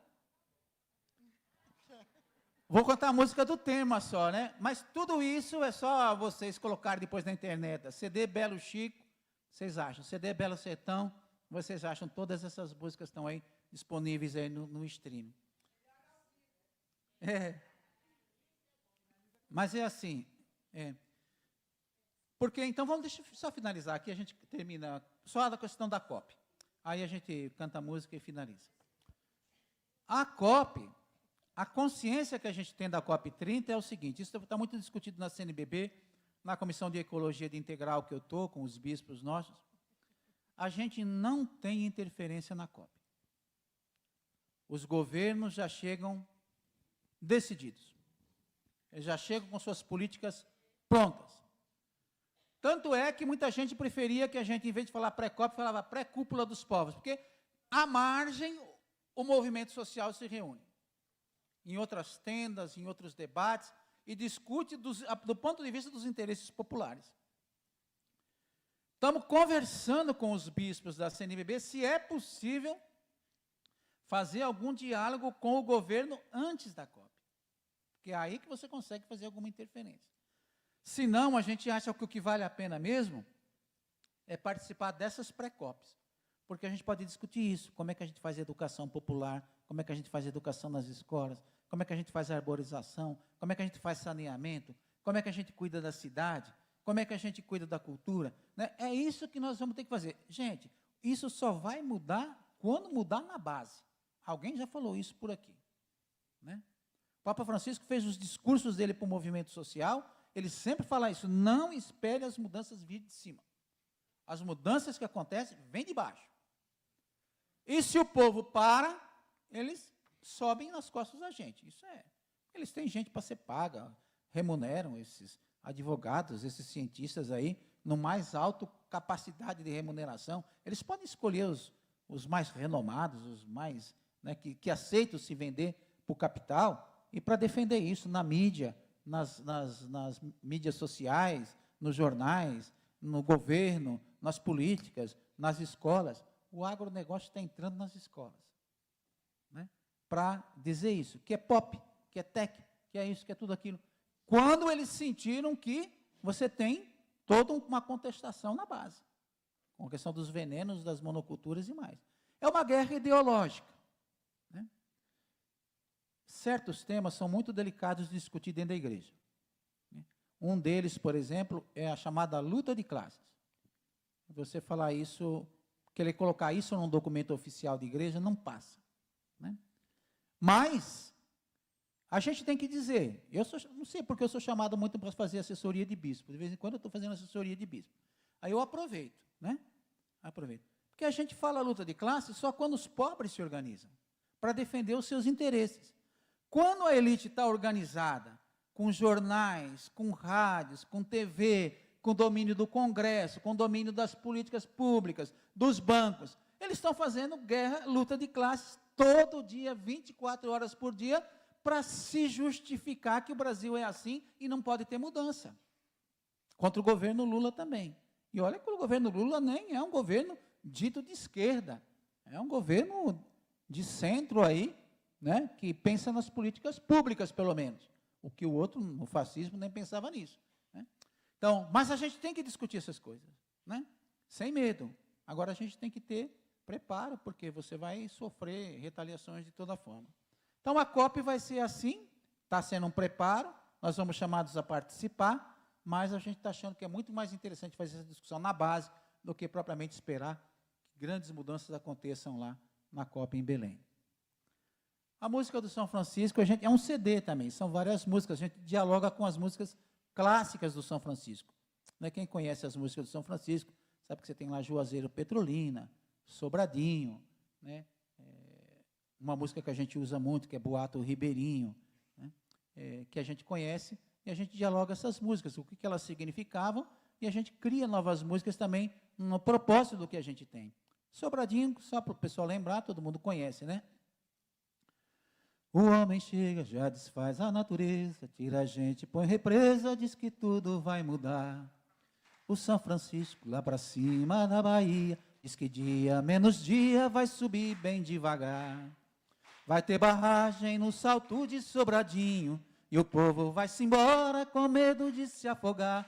O sertão vai virar mar, dá no coração o medo que algum dia o mar também vire sertão. Vai virar mar, dá no coração o medo que algum dia o mar também vire sertão. Adeus, irmãs, Casa Nova, Sente Sé. Adeus, Pilão Marcado, vem o rio te engolir. Debaixo d'água ela se vai a vida inteira. Por cima da cachoeira o gaiola vai subir. Vai ter barragem no Salto de Sobradinho, e o povo vai-se embora com medo de se afogar. O sertão vai virar mar, lá no coração, um medo que algum dia o mar também vire sertão. Vai virar mar, lá no coração, um medo que algum dia o mar também vire sertão. Remanso, Casa Nova, Sente Sé, Pilão Arcado, Sobradinho, adeus, adeus. Remanso, Casa Nova, Sente Sé, Pilão Arcado, Sobradinho, adeus, adeus. A gente coloca isso lá no disco e dialoga o que isso significa. Isso foi a primeira grande barragem do São Francisco. Aí você faz um diálogo com as músicas. Mas tem as outras artes também, né? Teatro, as enquetes, as esquetes. No Nordeste, muito importante, a literatura de cordel, né? As artes plásticas, né? A poesia, o texto, aí vai a criatividade, tem que entrar em cena. É um pouco isso. Então vamos lá. E o que dizer desse maravilhoso assessor, cantante, uma salva de palmas. Gogó, eu quero te agradecer.